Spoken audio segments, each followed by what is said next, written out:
Welcome to MySpace. Today's topic of discussion is about personality disorders. And to get a foundation, we'll first see what personality means. So, personality is a dynamic organization of our emotion, thoughts, and behavior that determine his or her adaptation or adjustment to their environment. അത് ഇത്രയേ ഉള്ളൂ നമ്മുടെ ബിഹേവിയേഴ്സിന്റെയും നമ്മുടെ തോട്ട്സിന്റെയും ഒക്കെ ഒരു ആകത്തൊക്കെയാണ് നമ്മുടെ personality എന്ന് പറയുന്നത്. It may get influenced by genetics and life experiences. ഇത് പേഴ്സണാലിറ്റി ഒന്ന് സ്റ്റേബിൾ ആവുന്നത് നമ്മുടെ ഒരു അഡോളസെന്റ് ടു ഏർലി അഡൽട്ട്ഹുഡ് സ്റ്റേജിലായിരിക്കും. Okay, so as I told before, നമ്മുടെ ഒരു ബിഹേവിയറൽ ട്രേറ്റ്സ് ഉണ്ടായിരിക്കും ഈ പേഴ്സണാലിറ്റിയിൽ. If any of such behavioral traits may get abnormal, അതായത് if they get maladaptive or they get inflexible, അങ്ങനെയുള്ള കേസുകളിൽ നമ്മൾ പറയുന്നതാണ് പേഴ്സണാലിറ്റി ഡിസോർഡേഴ്സ് എന്നും. ഓക്കെ, ഈ പേഴ്സണാലിറ്റി ഞാൻ പറഞ്ഞു, പേഴ്സണാലിറ്റി ഓൾമോസ്റ്റ് സ്റ്റേബിൾ ആവുന്നത് നമ്മുടെ അഡോളസെന്റ് ഏർലി അഡൽട്ട്ഹുഡ് സ്റ്റേജിലായിരിക്കും. അതുകൊണ്ട് തന്നെ ഈ പേഴ്സണാലിറ്റി ഡിസോർഡേഴ്സിന്റെ ഓൺസെറ്റും ആ ഒരു ടൈമിലാണ്, അതായത് ഏർലി അഡൽട്ട്ഹുഡ് സ്റ്റേജിലൊക്കെ ആയിരിക്കും പേഴ്സണാലിറ്റി ഡിസോർഡേഴ്സ് വരുന്നത്. And one problem with this personality disorders is that people are unwilling to get treated. Why? Because these personality disorders are highly egocentric and they lack insight. That is, people are not understanding that something is wrong with them or their interpersonal relationships are getting affected because of these traits. So, അതുകൊണ്ട് തന്നെ അവർ ട്രീറ്റ്മെന്റിലേക്ക് മുന്നോട്ട് വരുന്നില്ല. അത് ഈ ഒരു personality ഡിസോർഡേഴ്സിന്റെ ഒരു പ്രോബ്ലമാണ്. So this personality disorders are divided into three clusters, cluster A, B and C. Among A, we are having paranoid personality disorder, schizoid personality disorder and schizotypal personality disorder.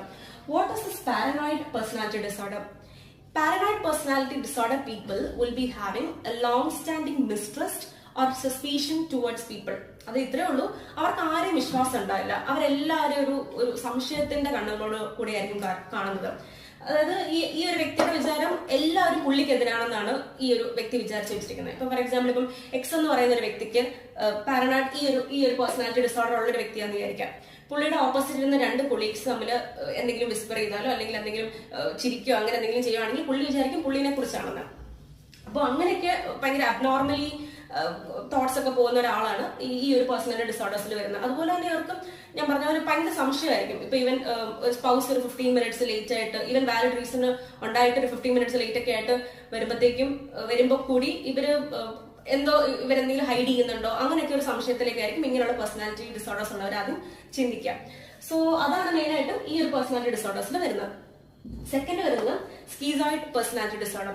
Schizoid personality disorders ഇങ്ങനത്തെ ആളുകള് they will be having അവര് ഭയങ്കര socially detached ആയിരിക്കും. they would prefer some solitary activities. അതായത് ഇവർക്കൊരു close interpersonal റിലേഷൻഷിപ്പിലേക്ക് പോകാൻ ഒരു താല്പര്യം ഉണ്ടാവില്ല. അപ്പൊ അങ്ങനെയുള്ള വ്യക്തികളാണ് ഈ schizoid personality disorders. Okay, also these people will be not much interested for sexual activities also. That is, അവർ ഭയങ്കര സോഷ്യലി ഡിറ്റാച്ച്ഡ് ആയിരിക്കും, അവർ ഇമോഷണലി ഭയങ്കര കോൾഡ് ആയിരിക്കും. അപ്പൊ അങ്ങനെയുള്ള വ്യക്തികളാണ് ഈ സ്കീസോയിഡ് പേഴ്സണാലിറ്റി ഡിസോർഡേഴ്സ്.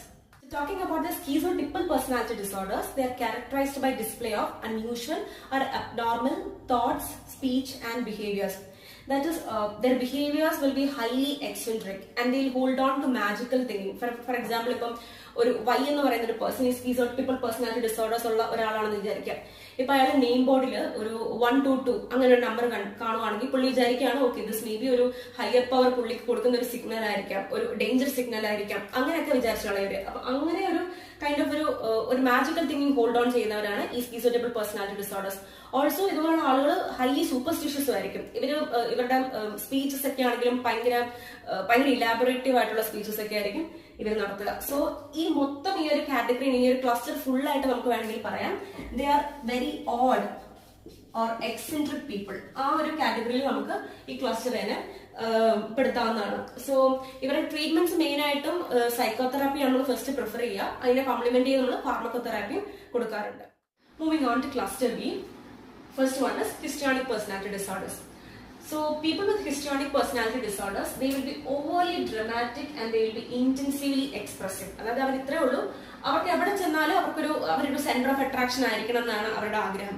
അതുകൊണ്ട് തന്നെ അവർ പല അറ്റൻഷൻ സീക്കിംഗ് ബിഹേവിയേഴ്സ് വരെ അഡോപ്റ്റ് ചെയ്യും. ഓക്കെ, ഇപ്പൊ അവരുടെ ഒരു അപ്പിയറൻസ് തന്നെ നോക്കുമ്പോൾ അവർ ഭയങ്കര ഒരു ഫ്ലാഷ് ഡിസൈൻസ് അല്ലെങ്കിൽ ബ്രൈറ്റ് കളേഴ്സ് ഒക്കെ ആയിരിക്കും അവർ കൂടുതലും പ്രിഫർ ചെയ്യാം. ഇത്രേ ഉള്ളൂ, അവർക്ക് അവിടുത്തെ ഒരു മെയിൻ ആവാൻ വേണ്ടി അവർ പല ഷോയും കാണിക്കും അവിടെ. സോ അതാണ് histrionic personality disorders.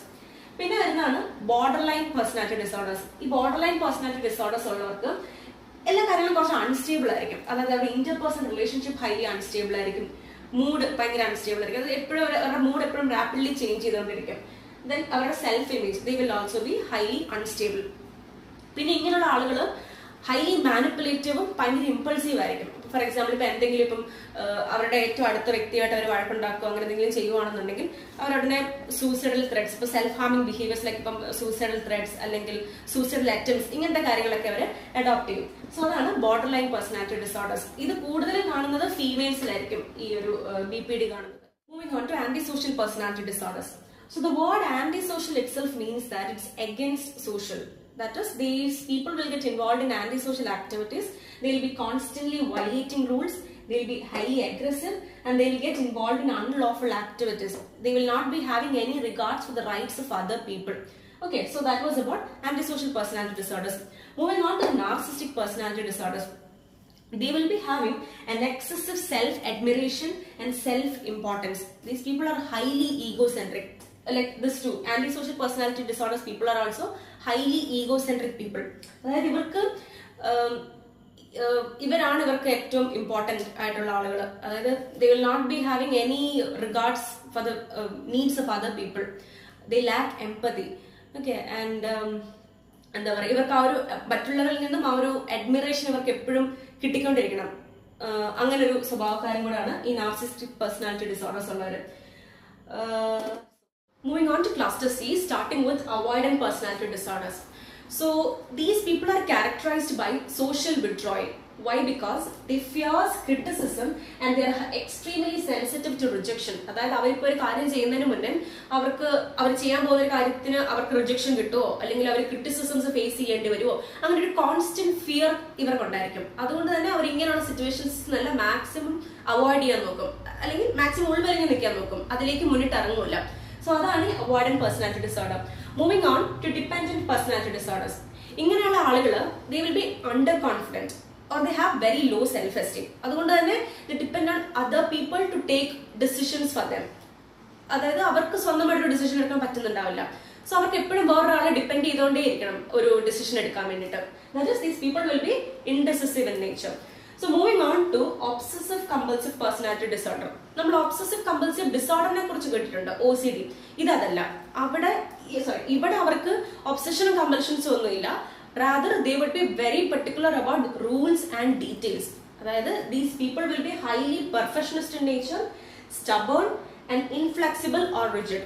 Not only with themselves but also with others too. അതായത് ഇവർക്ക് എല്ലാ കാര്യത്തിലും ഒരു ചിട്ട ഉണ്ടാവണം, ഒരു റൂൾസ് ഒരു പക്കയായിട്ട് അവരത് ഒബേ ചെയ്യും.